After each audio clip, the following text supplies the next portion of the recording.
ইলেকশ্যনটো declare হৈ লওক মোক আৰু দুটা সমষ্টি যাব বাকী আছে এতিয়া জমদুৱাৰ যাম কালি পৰ্বতজৰত আহিম শ্ৰীৰামপুৰত যোৱা নহ'ব আৰু মোৰ লাগে যে অহা দুদিনৰ ভিতৰত ইলেকশ্যন ডিক্লেয়াৰ হৈ যাব তাৰ পিছত পাৰ্টিৰ মিটিং হ'ব আমাৰ অবজাৰ্ভাৰ বিলাক সব সমষ্টিতে আছে আমি সকলোৱে বহি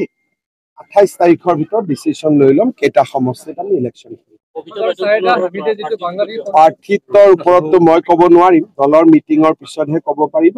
কিন্তু কবিতাও এটা এপ্লিকেণ্ট হয় বাকিও এপ্লিকেণ্ট আছে আলোচনা কৰি আমি সিদ্ধান্ত নহয় ৰাস্তাটো আছিলে অসমমালাত ৰাস্তাটোৰ কাম হৈ গ'ল অলৰেডি ব্ৰিজটোৰ কথা মোৰ মনত নাই কিন্তু মই নিজে ৰাস্তা গৈ চাই আহিছিলোঁ যেটো ৰাস্তা এনাউন্স কৰিছিলোঁ আচ্ছা মোৰ সেইটো অলপমান মোৰ মাইণ্ডৰ পৰা ওলাই গৈছে কৰি চাম্পা নদীৰ ব্ৰিজটোতো মই এতিয়া কৈছোঁ আমাৰ মিটিঙত যিমান মানুহ ওলাই আহিছে আগতে আমি মিটিং কৰোঁ হয় BPFৰ লগত জইণ্টলি নহ'লে UPPLৰ লগত জইণ্টলি আমাৰ বিজেপিটো অকলে মিটিং নহৈছিলে কিন্তু এতিয়া বিজেপিৰ মিটিং অকলেও হৈছে আৰু BPF UPPLৰ মিটিঙত যেনেকৈ মানুহ হয় তাতকৈ বেছিয়ে হৈছে কম হোৱা নাই যিমান কচুগাঁৱৰ দৰে জাগাত চালাকাটি হওক দতমা হওক বনৰগাঁও হওক সকলোতে ৰাইজ বহুত ওলাই আহিছে কিন্তু মিটিঙত অহা মানেতো ভোট দিয়াও নহয় আমি গোটেইখিনি বিশ্লেষণ কৰি কিমান আমাৰ ছাপোৰ্ট বাঢ়িছে তাৰ ওপৰত আমি সিদ্ধান্ত লৈ কেণ্ডিডেটবোৰ আমি 28-29 তাৰিখে মানে ইলেকশ্যন ডিক্লেয়াৰ কৰাৰ 48 আৱাৰ্ছৰ ভিতৰত আমি দি দিম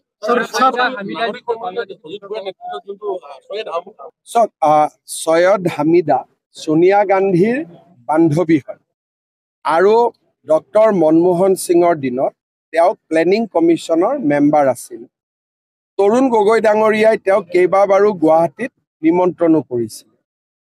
কালি তেখেতে কৈছে যে বাংলাদেশী হ'লেও মানুহবোৰ আমি ৰাখি থ'ব লাগে তাৰ মানে এই কংগ্ৰেছ দল নাগৰিক সমিতি এইবিলাকক যদি আমি বাছি থাকিব দিওঁ কেতিয়াবা বাংলাদেশীবিলাক অসমত আহিব আৰু অসমীয়া মানুহবিলাক বাংলাদেশ যাব লাগিব আমাৰ অসমীয়া বড়ো আদিবাসী কোচ ৰাজবংশী আমিবিলাক বাংলাদেশত যাম আৰু তেওঁলোক ইয়াত আহি যাব যদি এই ধৰণৰ কথা অসমত চলি থাকে আজি অসমৰ কাৰণে খুবেই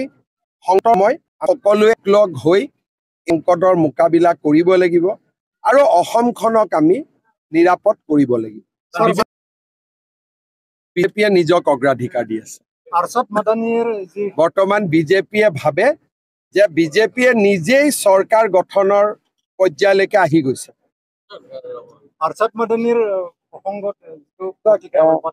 এই বিষয়ে মই অলৰেডি কৈছোৱে আৰছাদ মাদানী মেহমুদ মাদানী এইবিলাকক মই খাতিৰ খুতি নকৰোঁ হীৰেণ গোহাঁইটো দুদিন ইয়াত থাকে দুদিন আমেৰিকাত থাকে তেওঁলোকৰ তেওঁতো মেক্সিমাম সময় আমেৰিকাত থাকে দুদিনমান গুৱাহাটীত আহে আৰু গুৱাহাটীখন জ্বলাই থৈ যাব খোজে কিন্তু আজিকালি মানুহে বুজিছে ইমান গুৰুত্ব নিদিয়ে চক অচিনাকি মানুহৰ ভোটৰ অধিকাৰী কিয় থাকিব লাগে ভোট লাগা নালাগাৰ কথাটোতো পিছত আহিব অচিনাকি মানুহৰতো ভোটেই থাকিব নালাগে সাংবাদিকখিনিৰ কাৰণেও চিন্তা কৰিম অলপ ইলেকশ্যনটো হৈ যাওক হ'ব বাবা বহুত